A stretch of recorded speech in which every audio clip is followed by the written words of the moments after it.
Herzlich willkommen zu einem neuen Video. Heute zeige ich euch ein super schnelles und einfaches Rezept für leckere Tortellini mit cremiger Soße, Blattspinat und Tomaten.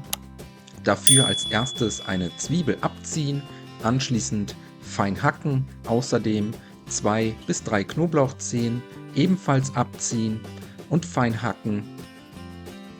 Und wenn das erledigt ist, eine große Pfanne mit einem guten Schuss Öl erhitzen, Zwiebeln und Knoblauch in die Pfanne geben und bei mittlerer Hitze und gelegentlichem Wenden für 2 bis 3 Minuten glasig darin anschwitzen. Als nächstes kommt ca. 300 Gramm gefrorener Blattspinat dazu. Den habe ich etwa 45 Minuten vorher schon aus dem Froster geholt.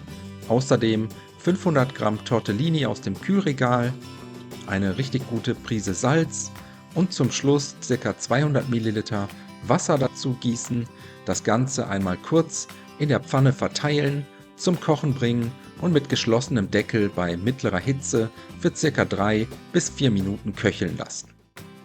In der Zwischenzeit für die Soße einen gehäuften Teelöffel Speisestärke, etwa einen halben Teelöffel Muskatnuss sowie einen Teelöffel süßes Paprikapulver in einen Mixbecher geben, 400 Milliliter kalte Milch dazu gießen, einmal kurz verrühren und dann zur Seite stellen.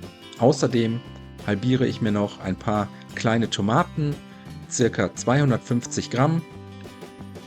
Und dann können wir den Deckel von der Pfanne einmal abnehmen, die Tortellini einmal kurz umrühren, jetzt die Tomaten dazu geben, außerdem die vorbereitete Soße dazu gießen, alles einmal gut umrühren, damit sich alle Zutaten gleichmäßig verteilen können, zum Kochen bringen und für ein paar Minuten cremig einköcheln lassen.